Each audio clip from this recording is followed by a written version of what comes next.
Welcome to the Thriving Tides podcast. I'm Stephanie. And I'm Julianne. If you're an entrepreneur or busy individual looking for self-care ideas, you're in the right place. And we can't wait to share our experiences with you. Going online can be really scary, especially when cancel culture is such a predominant aspect of today's online culture. So that's what we're here talking about today. We're talking about cancel culture, which it's kind of a touchy subject. We realize because we even put it onto Instagram to ask you guys, and the feedback that we got from it was like some strong opinions out there. Exactly. And I'm almost kind of worried to be canceled about talking about cancel culture. Please don't cancel Please us. don't cancel us. We mean well. We barely even had a chance yet. So I think we should just start like, what is cancel culture? Because I think it is something that is a new age term.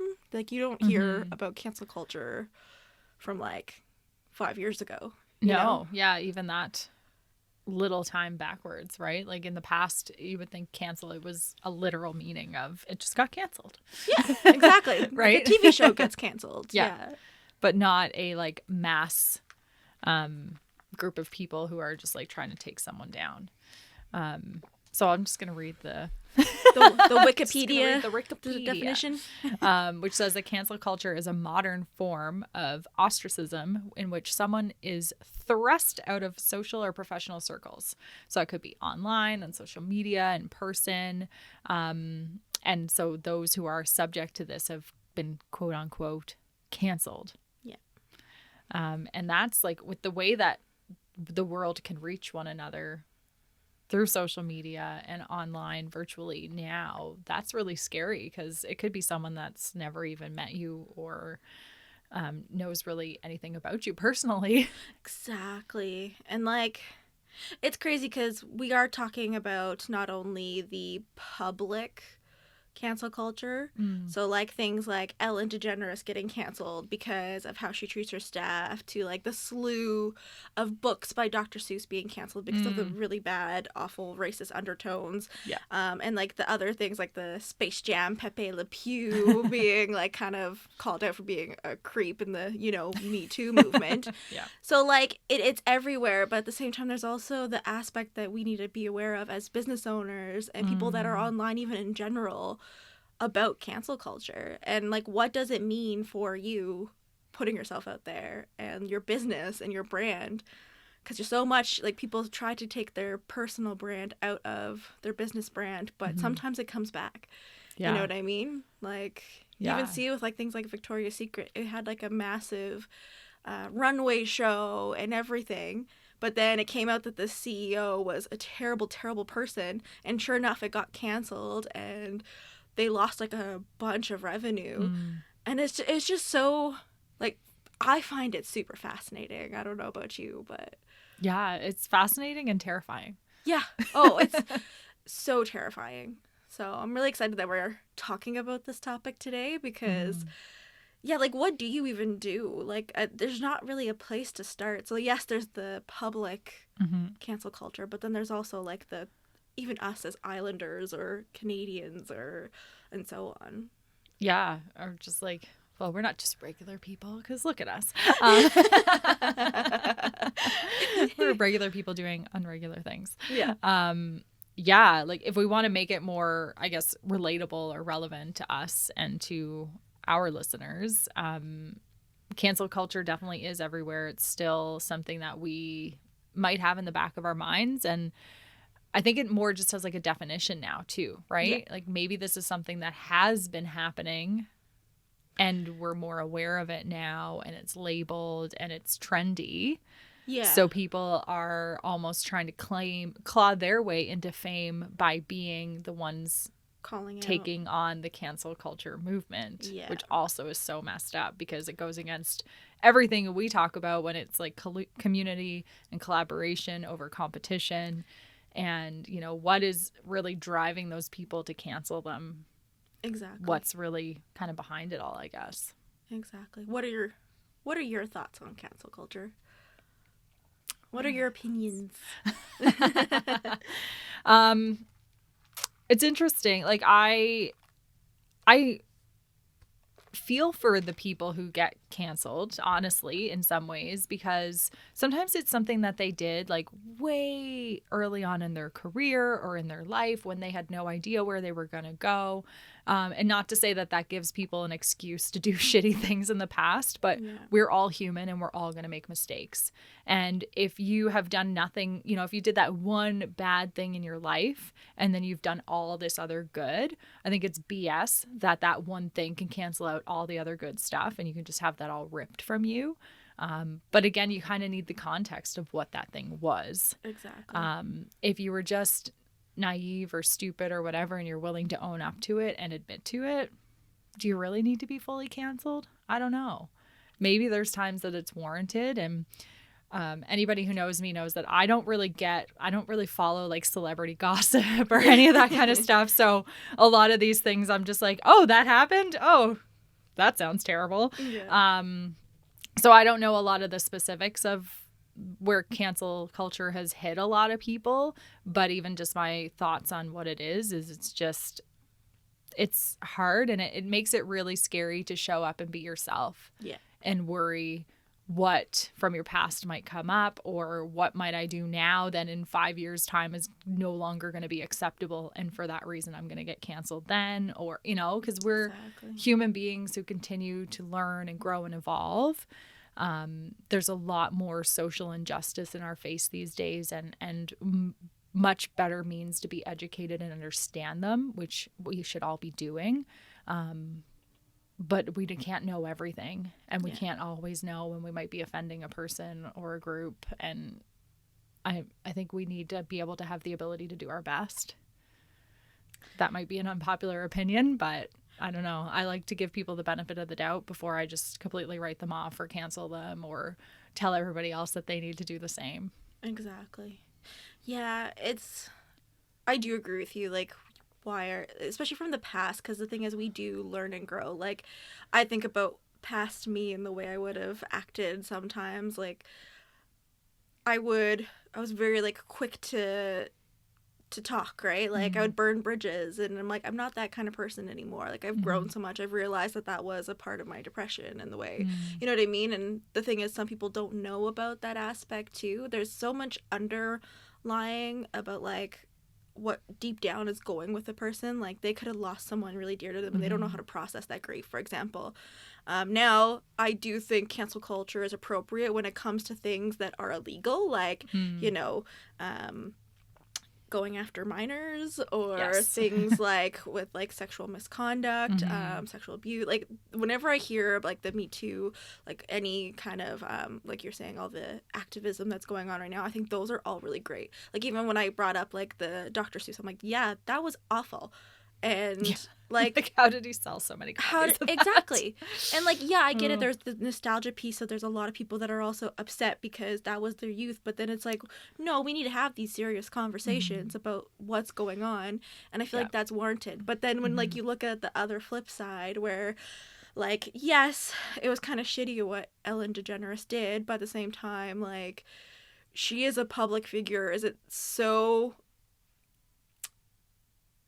unexpected that she became a different person, that she was just putting on a show? Right. Like, I feel like most celebrities are putting on a show, and like, yeah, it really sucked that she did that with her employees, but hopefully she learns from it. So then do we just cancel her for now? But right. Or think about all the other shits that she did. Exactly. Yeah. She gave so much money and stuff like that, and like, yeah, I felt kind of weird about it, and I hope that she learns from it and that her staff are now better. But like, what else? I feel like people are realizing that they finally have a voice, and like, that's the kind of cool aspect of cancel culture, is that people are actually being held accountable. And accountability is so great. But then it is true, like, we always talk about being authentic in your messaging and everything, but then it's like, what if someone doesn't agree with me, and then where's that gonna go? Exactly. And I like what you're saying though, with like, so using the Dr. Seuss and the Ellen examples. So like, the Dr. Seuss books, if they continue to be out in circulation, then we're going to keep teaching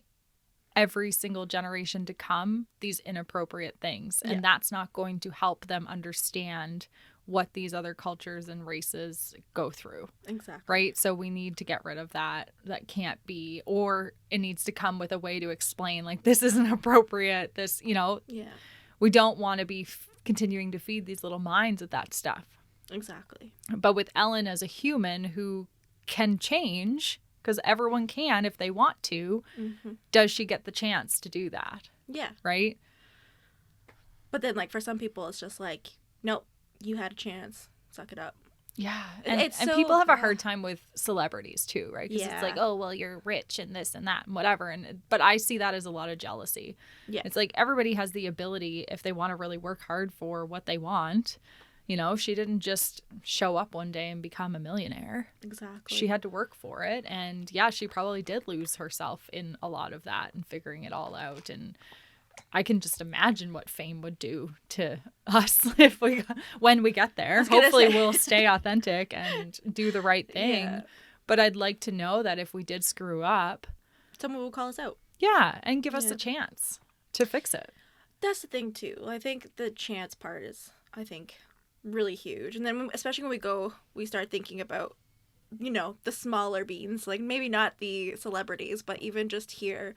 So for example, if a restaurant did something bad and you didn't really agree with it, but then they made an apology publicly and said, we're looking to change, giving them the chance to see if they actually do, because a small business, like, that's huge if you get canceled. Yeah. And I think that's the biggest thing too, is like sometimes that we don't, and that's why I'm excited to talk about it, because so often it's so people are so quick to give that bad review, and but again, and as a business owners, we also know that there's so many up days, down days, things that you overlook. You know what I mean? Oh yeah.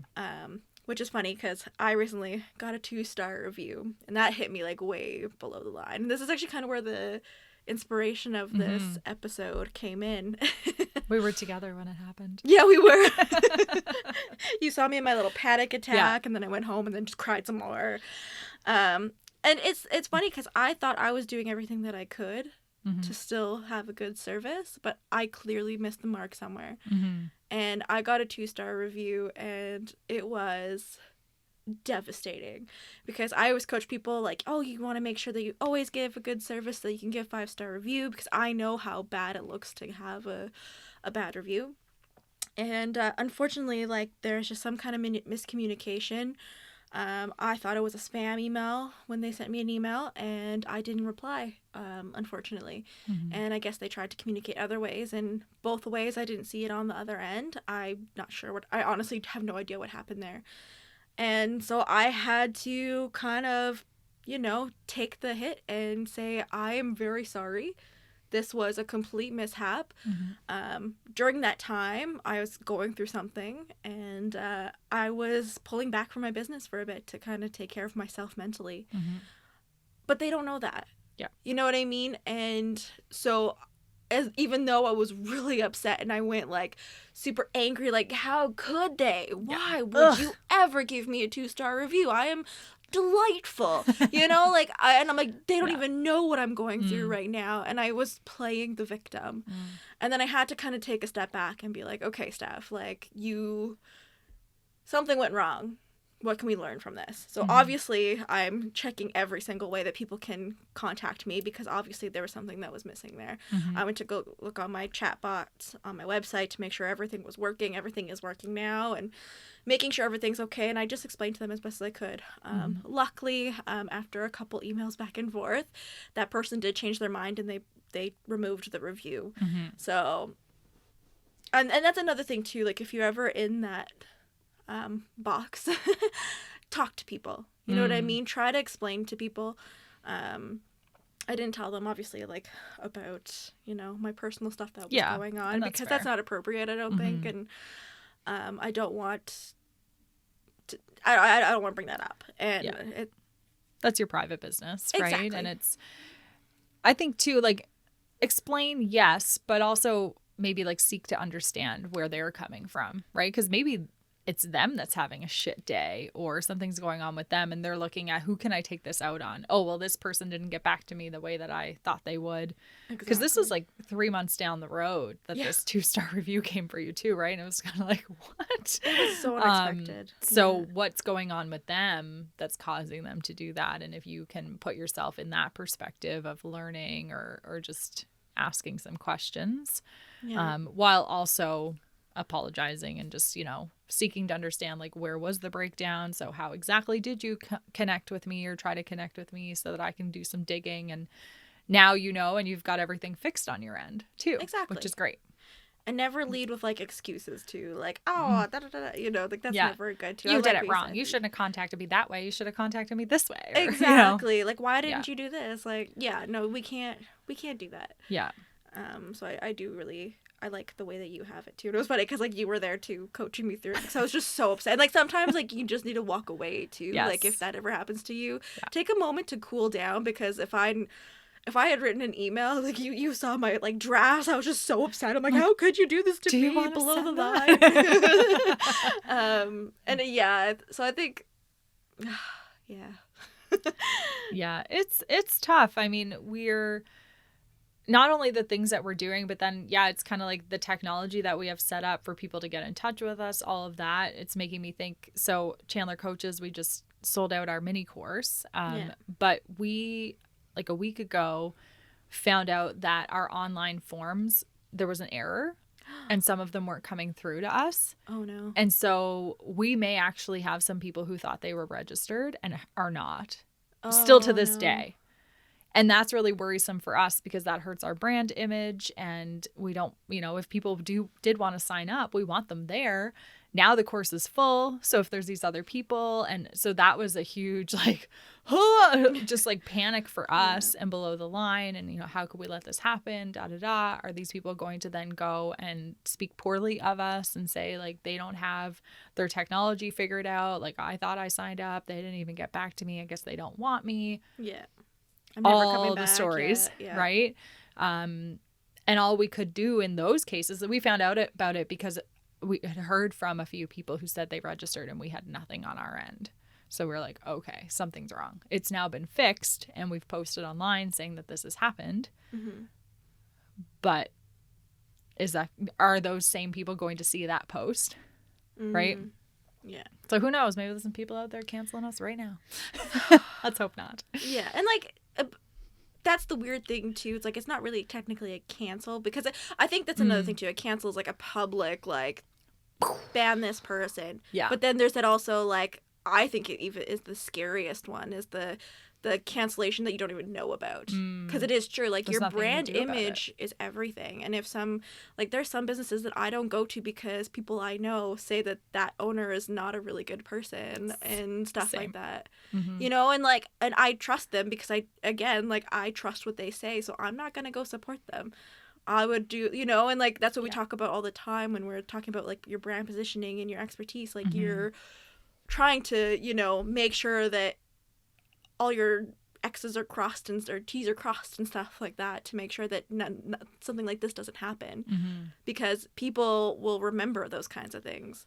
And I can't remember the statistic or the saying, but it's like, people will trust someone's bad review more than a good review.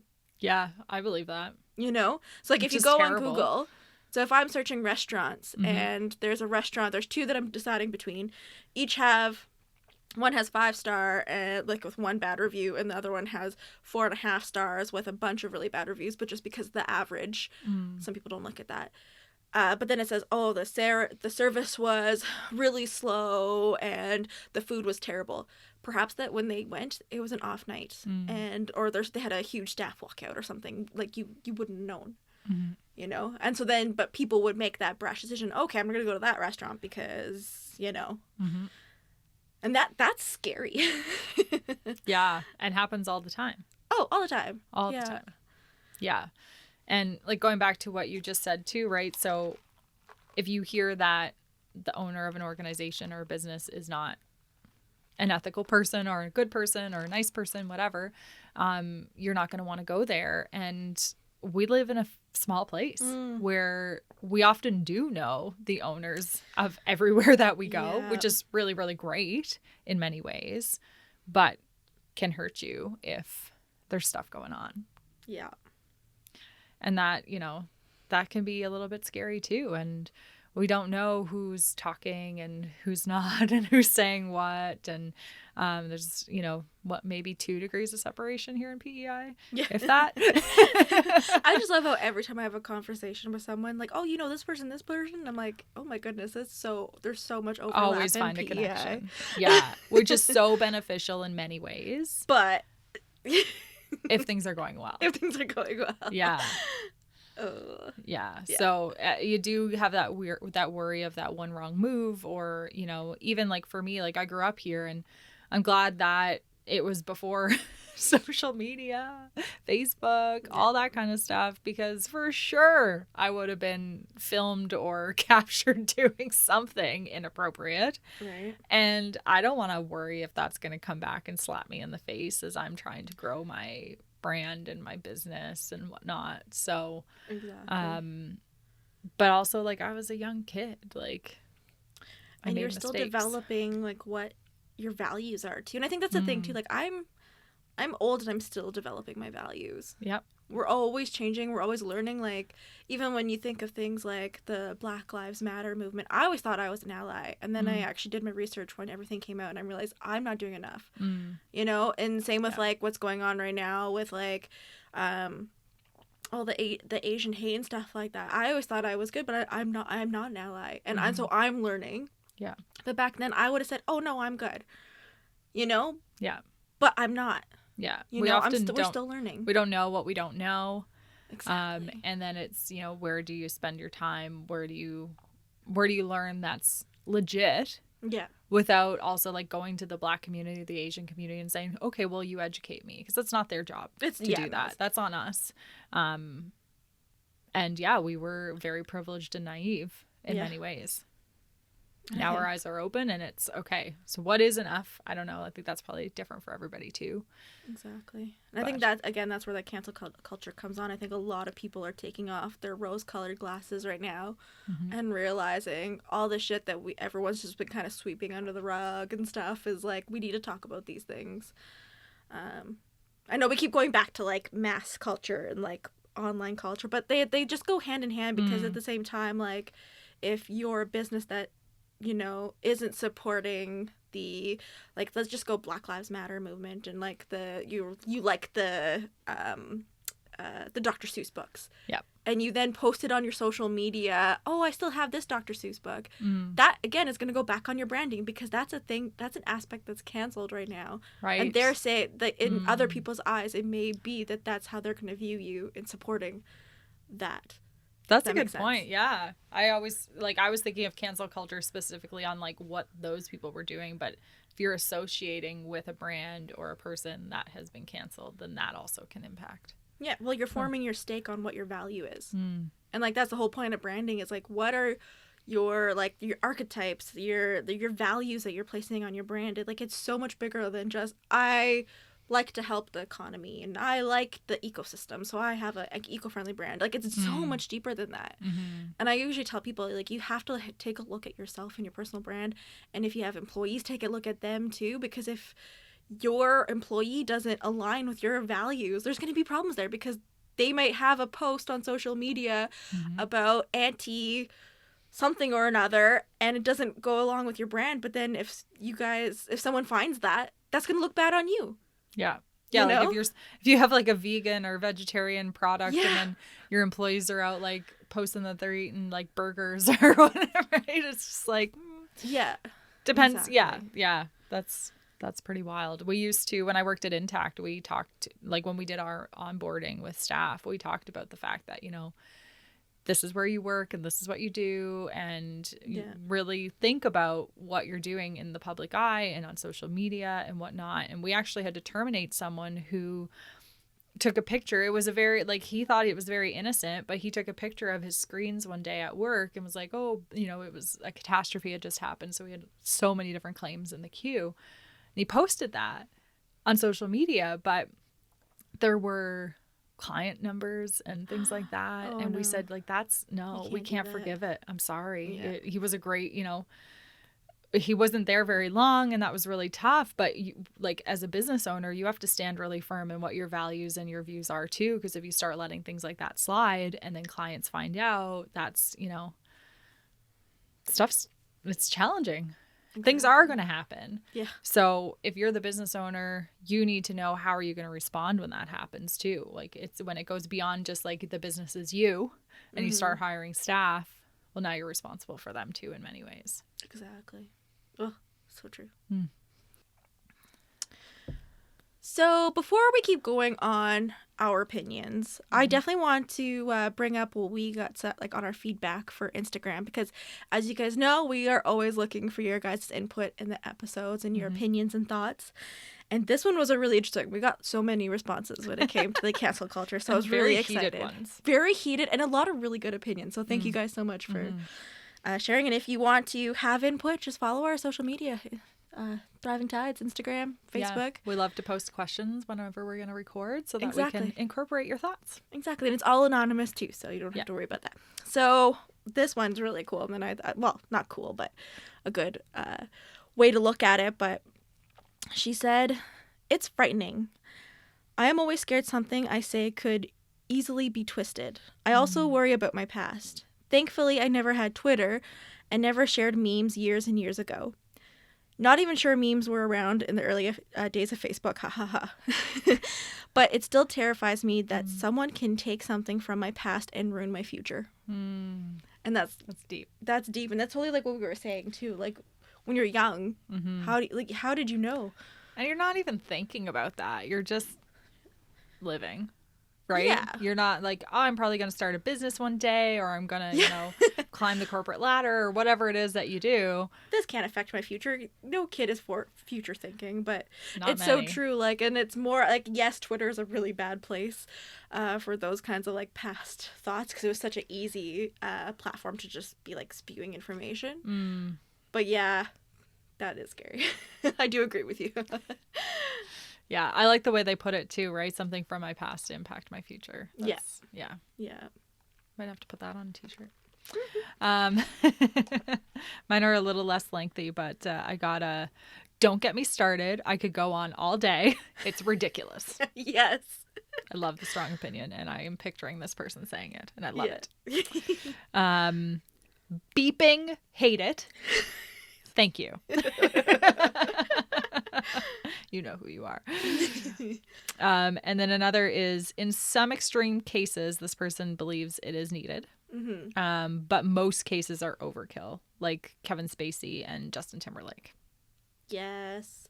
And for those of you who aren't aware of like what happened there, so Kevin Spacey did a lot of illegal bad things, and it was very warranted to what that happened. But then with the Justin Timberlake things, yeah, he could have been a nicer person about it, but he was also being directed probably about with a bunch of other people, and yeah, it sucks, but it's something that you can grow from. And he now has a family and kids. Like, I'm sure he's very far from that. Things differently now. Exactly. And he even came out and did like an apology, which I think is really good. But then there's some people that are still canceling him, and it's like, really? Well, and it's like, what? Like, he probably was like, well, this will sell. Well, right? yeah. Or, yeah. Exactly. Like, but it's because there's that Free Britney movement, and people are like, oh, I need to, we need to look at everything from the past, and it got brought up. Yeah. And, yeah, I feel bad for, like, situations like that. But then at the same time, it's like, it's so true, the Kevin Spacey one, like, for sure. That was just... If you don't know what it is, go Google it. I don't want to know the specifics. I don't want to get canceled for not knowing the specifics. We will direct you to the Google. Yeah. Yeah. To Google. Yeah. But yeah, so some strong opinions in our network about it, and it's a tough one. I don't know. I don't want to live my life being fearful of what I've done in the past and whether or not it's going to come back to haunt me. Well, I actually had the thought the other day. Like, what if I were to get canceled? What would I get canceled for? And I did have, like, a really deep thought for myself. Now, I'm very grateful that I lived in a very, like, empathetic, and, like, my mom would always explain things to me, and there was never, like, and that's the thing, too, there's a lot of people that are raised with their parents' values, you know, and they never got the chance to learn for themselves what their values are, right? So my parents were very, like, if you want to practice religion, you practice religion, but this never forced. They were always, like, very, like, I don't know why I brought up religion, but you know what I mean, though. Like, they never, whatever opinions I got to formulate for myself, every single aspect. Now, they would obviously tell me, like, hey, that's probably not good. They're just as much as a person, you know what I mean? But it's interesting to do that deep thought where I'm just like, I don't think I could get canceled. Please don't go with my past. You can, but I don't think there's going to be anything there, though. You know what I mean? Yeah. Like, I feel, and that's like, I will say that's how my mom raised me. And I think, like, if I were to ever have kids, I'd want to raise my kid with, like, this is, like, understanding the basic, like, empathy and being empathetic to every single person and understanding their why, you know. But then there's other people that have, like you'll hear of, like, the very conservative, like, not bringing too much politics in here, but, like, oh, you have to do this because we only, you know, are against this. Yeah, this is the way it's done. This is the way it's done, and if you have any other thought, you're dead to me. You know what I mean? And, like, that's just so close-minded, and I think that that's why a cool aspect of cancel culture is that we can have these conversations, and more people, like I said, are taking the rose-colored glasses off and realizing, I don't really agree with this train of thought anymore. You know what I mean? Yeah. Which I think is really interesting, and, like, obviously, like, don't let your kids just, like, run amok, and if they're being like, spreading hate and stuff like that, you should call them out, and, like, you know. But I don't know, what are your thoughts? Like, I'm not giving parenting advice. Yeah, like, yeah, I know, I'm just teasing you. Well, I meant, like, more I'll so, get canceled like... for that for sure. No, I get what you mean. It's, you know, I think the older generations, and many times it was, you know, this is the way our family does things and this is the way you'll do things. Yeah, but, that's what I mean. Yeah. And now, like, I mean, I was hanging out with my niece today, and she's almost 4, and she's hanging out playing on an iPad, and I'm like, how do you know how to do that? But kids have exposure to so much more than any generations before them have. So they're going to see these things. So yes, it is important that they learn how to formulate their own opinions and not just believe everything that they hear, and how to empathize, sympathize, understand what other people are going through. That's a lot for these little minds, but it's really important that they learn to absorb it and process it, so that when they do get older and they are making decisions, that they're hopefully set up and able to do so. Yeah. But that's a very big job. Yeah. And like, that's why a job, like... I will never have, so I don't fully understand what that might be like, but I still have, you know, presence in the lives of kids, even though I'm not fully responsible for them. And I hope that I help them see things differently and understand things differently, as well as adults that I hang out with, right? Because some of us are trying to unlearn a lot of things, which is challenging. Yeah, exactly. Yeah. And that's the thing. I'm not also judging people that, you know, do put on those values. Like I said, like, I understand sometimes that that's what they think is right in their world. Absolutely. You know? But then I'm also thinking of the future as well, because, like, these kids are going to be growing up in this culture. Like we were saying, we were lucky that we grew up in a time period where there wasn't social media. Social media came pretty abundant when I was older, that I can kind of process it a little bit more. But kids are getting into this social cancel culture all the time. And, like, you hear about it a lot when you see these, like, bullying documentaries and stuff. And, like, that's kind of a form of cancel culture almost too, but, like, social cancel culture. Yeah. Which is so sad, because not only are they worried about everything that could possibly be brought up in their futures, but also, like, anything that they do is being scrutinized by their peers. Like, that happened even when, like, their bullying has been around, unfortunately, forever. But now there's the social aspect. But they can bully you when you're at home, when you're, like, you're bullied at school. Not you, but people. Maybe you were. I'm sorry if you were. But they could escape it. Yeah. And now It's everywhere. They can't. It's everywhere. That, you know, they're texting them, Facebooking them, fake accounts, all that kind of stuff, right? Like, whew, it's heavy, scary stuff. Scary. Yeah, and it's, you know, depending on where you are. Like, I liked when I moved to Calgary, one of the big things that I loved was being like anonymous in this big city of 1 million+ people. And I could do, you know, felt like I had a little bit more freedom because that was, you know, I was in my early 20s, maybe a little rebellious, trying to figure out who I was. And I was struggling to do that here, where no matter where I went, I saw people that I knew and that connected back to my parents and this and that. And, you know, like, not that I was living this like crazy secret life, but I felt like it was very constricted, or just that I had eyes on me all the time. And that was really tough. That was a big adjustment for me in moving back here too. And now, and like even when I first moved back, I didn't know I was going to end up being an entrepreneur. And so then that was a whole other shift too of like, oh, okay. And when I go places and people say, oh, I listen to your podcast, or I know you from this, or I saw you speak, and I'm like, hi. And that's really cool, and it's all that I've wanted. But then it also brings up this fear of, oh, like, do I know you from the past, or like, was there, you know, that can get a little dicey too. Exactly. Yeah, I was gonna say that's this exciting thing, the fact that we've been growing so much on Thriving Tides.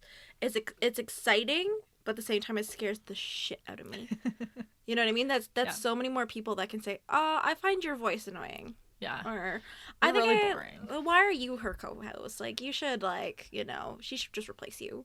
You know what I mean? Like, I'm worried about that one day. And like, unfortunately, that's just like when you put yourself out there, you kind of have to be okay with possibly getting a lot of negative comments, and realizing that sometimes, like, there's nothing you can really do about it. And that's the same thing with cancel culture. We can try to manipulate it and be as aware as we possibly can, but there's, at the end of the day, if it happens, there's nothing you can really do about it. Someone's gonna cancel you if they're wanting to cancel you, unfortunately. Yeah. You know? Yeah, it's true. And it's being, like, knowing, going back to values, I guess what you were saying too, right? Like, knowing what's important to you and what you is meaningful to you, and what's going on in the world. Yeah. And doing your best. Exactly. Because we can't live in fear all the time also. But as you do grow, as, you know, whether, you know, you're doing something like we're doing with a podcast and, you know, trying to get global exposure, or you're building like a brick and mortar store that's here on the island or wherever it is that you live, either way, you're putting a piece of you out there in a very vulnerable way. Yeah. So you might feel like that imposter syndrome might come up a little bit of like, oh, do I deserve to be here? What are people going to think? And if we let that take over, then we're kind of not being our true selves anymore. And that's where we may get canceled, because maybe we're doing something out of fear instead of out of trust and love. And then we're going in a different direction that we even wanted to. Exactly. It's a lot to think about. Yeah. Especially, I like the word that, no, I don't like the word, but I like the use of the word, the fear. Because I think that's a big thing of what's going on with cancel culture is fear. Yeah. Well, I had this conversation with a friend from my coaching program the other day of what I talk about on my socials and stuff like that too. And like, anyone who knows me well knows that I have zero intentions of having kids. But I don't talk about that publicly. Yeah. And even right now, I'm like, oh my God, did I just say this on the podcast? It's nothing that I'm ashamed of. It's a choice that I made at a very long time ago. Yeah. And I know that it's who I am. But because the mom culture is so strong, I get really nervous to be very open about the fact that I have no desire to have children. Yeah. It doesn't mean I hate kids. Yeah. In fact, I love them. I just don't want to have them. But then I'm like, ooh, am I going to turn off moms from anything that I do and have them be like, oh, well, she's a kid hater, or she, you know, she doesn't understand. So that's been something that I've been holding back on saying publicly or sharing because it's scary. Yeah. Wow. See, that kind of makes me sad. Because, like, it's not like, yeah, you don't hate kids. Like, I see you with, like, your nieces and nephews, and you're the greatest auntie. You know what I mean? Like, and that makes me sad that you feel like you can't say out loud what your own values are. Yeah. You know? It's weird, eh? Cause, and that's the thing that I always have a hard time, is, like, when people make it their point to call out people. You know, like, there's people that are the keyboard warriors, we call them usually. And that happened a lot even, like, at the beginning of COVID and everything, where people were like, you're not living to these standards, so therefore, you know, they didn't know that I took every single precaution in the book. When you dropped your treats off. When I dropped my treats off and I got so much hate for it. Yeah. Like, they see what they want to see. They see what they want to see, and then they make up their own stories. And, like, it's just... And it is true, there's, like, even though there was nothing inherently bad about it, like, there's nothing inherently bad about you not wanting to have kids. Like, that's a perfectly normal... More people are doing that nowadays. And I would hope that, like, people would understand. But unfortunately, like... Yeah, there's... You never know what other people are thinking in their own head. You know? Yeah. And what brought them to that opinion, too. Right. You know? Yeah. So. Yeah, it's true. It's a weird one. It's one that I want to talk more about, so you can hold me accountable to doing that. Because I think there's probably a lot of other women out there who are making this decision too, who don't have anyone to talk to about it, or also stay quiet for the same reasons that I do. Yeah. Because I know there's a lot of women out there who want to be moms and can't. And that makes me really sad too. Exactly. So this conversation just took a whole big turn, but no, you know, it's there's a lot of sensitivity out there on a lot of different things. So depending on where you are, that's the other word: sensitivity, fear, worry.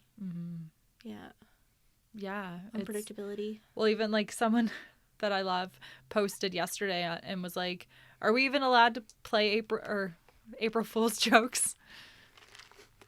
Because the world's so sensitive now. Oh, and it's like, goodness. Ooh. But, like, kind of. Interesting food for thought. It is true. There's a lot of, yeah, I think it's just there's such a big divide, and, like, because of social, and, like, social media. The keyboard warriors. Yeah. Like, ruining everything. Stop ruining everything, keyboard warriors. I'm going to cancel them. Cancel keyboard warriors. 2021. But, like, even then, like, in some keyboard warriors think that they're doing the right thing, though. You know? And, like, I think that's the biggest thing, too, is, like, we need to start questioning ourselves, too. And I think that's a good place to start. Yes. And, like, sometimes, yeah, you just want to be, like, so mad. But then just get mad at your partner and see if, like, they think it's something that you need to get mad at. You know what I mean? Like, safe. Sometimes I'll filter, like, my anger. Not my anger towards them, but I'll tell them, this really sucked. Am I being irrational right now? You know, like, and like, sometimes James will be like, ooh, that's not really good. Maybe just, like, tell them that this is the experience you had. But then sometimes it'll be like, yeah, Steph, you're being crazy. Like, you're telling yourself a story that's not actually fact or story right stuff. Exactly. Yeah. But that's a lot of us believe our stories to be absolute truth. Exactly. And that's where we can get into trouble at times. Yeah. But it's right. It does start with ourselves. We have zero control over the keyboard warriors or the actions or how people interpret what we do put out in the world. And so when I say that, I'm like, so why do I worry so much? But we do, right? Like, we want to have a positive impact. We have goals. We want clients. We want to make money. And then you worry if you start offending people and that creates a bad reputation, then it's all going to fall apart. Exactly. But we also can't please everybody. And the world would be very boring if we all thought the same way. Exactly. Yeah, and I think we always have to bring it back to self-care. It's like being authentic with yourself. And then also just, I think journaling it out too is a huge thing for cancel culture. Again, like, don't be so reactive every time. And trust me, I'm taking my own advice. Like, I'm swallowing the medicine as I say that, because I can get reactive, and sometimes we just need to step away from things. and not be so reactive all the time. And yeah, I don't really know where I'm going with that, but I think journaling is a great way to do it. Like, or like you were just saying, like blurt it out to your partner or your friend or someone that you trust, or journal it out to yourself, just to give you the chance to process it. And then that can help you decipher the facts and the stories too, right? Like what is actually true and what is it that you're attaching meaning to that maybe not necessarily there. And then from that too, you can decipher like what are my values and what values are maybe being threatened by this situation, or maybe now I'm questioning what I thought my values were. Like you could go deep with a journal exercise like that for sure. But always checking in with yourself and seeing like, okay, what's really going on here? Like if I'm reacting this strongly, maybe it's about me. Yeah. And it's not about them at all. Yeah. I like that. Yeah. And another way to kind of think about it too is like how to avoid being canceled is really just, again, have as many good intentions as you can. Try to be as empathetic as you can, and then having also awareness of what's going on in the world right now. I think that's a huge thing too. Like I know I'm in the generation where I don't watch the news because it just makes me too sad and I can't, but at the same time, like, you can't just be closed off to what's happening. But then also when you're going to post on social media, go through the filter. I always tell people, go through the filter. Yes, ask yourself if this is on brand, but then also look at the aspect of possibly cancel culture too when you put out. Could I be offending someone? Is this applicable for everybody? Yeah, I think that you guys take away anything from it. And I know I need to do a better job at it too. But yeah. Yeah.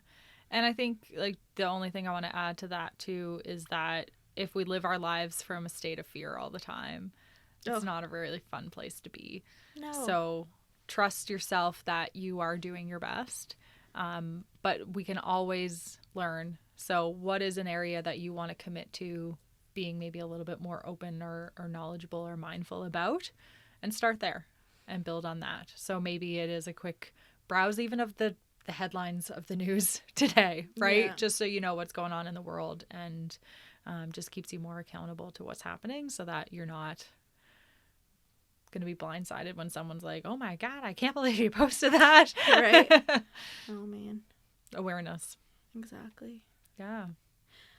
There's one thing that I wrote in my notes that I'm realizing I completely glossed over, and it's something I kind of want to talk about too, because I see people do this all the time, and going back to like my 2-star review and stuff like that is like, why is it that negative comments or feedback impacts us more than positive feedback? Like I will get so many I get so many compliments. So many great compliments. No, but like I have like so girl, many own that. I have so many like really great clients that will tell me how much they appreciate me, and I love that. But then like that 2-star, I was shaking, I had a panic attack, I cried, and it was the first negative feedback I've gotten in like forever, yet it literally ruined me. And I'm just like, is it the ego? Like, is it my imposter syndrome, like reconfirming that I'm not that person, and maybe it's all I'm just fooling everybody, and what's your take on that? Like, what do you think?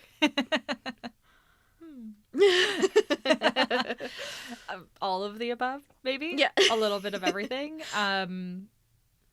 It's a harder pill to swallow, right? Yeah. And even like the great reviews, I find we are easy to brush them off. Yeah.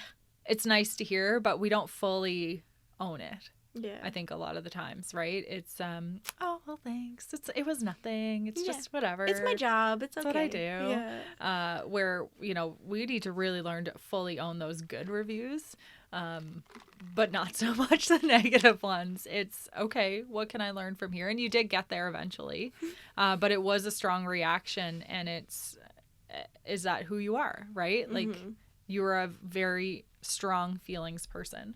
Yeah. So good or bad, right? whichever side it's at, you're going to feel it very intensely because that's the type of person that you are. Yeah. And if you can accept that and acknowledge it of you, maybe you just need to move through the motions of it. That's true. Where someone else might get a 2-star review and be like, well, that sucks. Yeah. And they may still go through the steps of reaching out and finding out why and all of that. But we all, like, they may react to it very differently initially. That's true. Yeah, I guess I never really think about, like, I think in my head, everyone's just as crazy as me. So just... Not crazy, you're just you. Yeah. I'm just like, you have big feelings. Big... It's not a bad thing. Right? And own it and accept it. Don't make it bad. Don't be like, oh, I suck because I had a panic attack and I cried about this. Yeah. Be like, that's who I am. That's how I process things. Exactly. And I share that to everyone, too, just because I know I'm not the only one that has. Because I have had some people say that it ruined their whole entire day. Yeah. So I'm like, and that's, again, it goes back to imposter syndrome, where we need to have these kinds of conversations, that it's okay to feel those feelings. And, you know, it sucks to get canceled. So if you are going to cancel someone, or... you know, go into that culture, have a good reason, I guess. Moral of the story. Yeah, do it. Yeah, because they really deserve it. Exactly. But yeah, it's tricky. I don't know. I don't want to say like you'll get used to the bad reviews, because hopefully you don't get enough to get used to them. Yeah. But and maybe if you do get a lot of bad reviews, you need to look at your processes and something. Yeah. That's your clients or customers saying, hey, I'm not happy. Yeah. If you hear it once, like, that's one thing. But if you hear it repeatedly, then it's like, okay, something needs to be changed here. Exactly. But yeah, just know yourself. And if that's what you need to process it, then that's what you need to process it. And that's not good, bad, or otherwise. It's just who you are. Exactly. And again, just see what you can learn from it. Every single thing. What can you learn? What can you learn and grow from it, and then move on. Journal. Practice self-care. Go have a bath. Listen to the podcast. Yeah. And and life moves on. Exactly. One day at a time. I know this was a little bit of a heavier episode, but we definitely wanted to have this conversation, and I'm glad we had it. Me too. I hope that makes everyone feel a little bit better, that we can only do the best we can, and we all face the same shit. Exactly.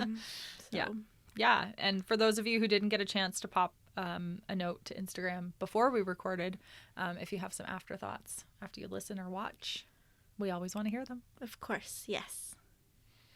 Awesome. Well, with that, I think we're gonna wrap her up. Yep. Please don't cancel us, and have a great day, everyone. Bye, guys. Bye. Don't cancel us.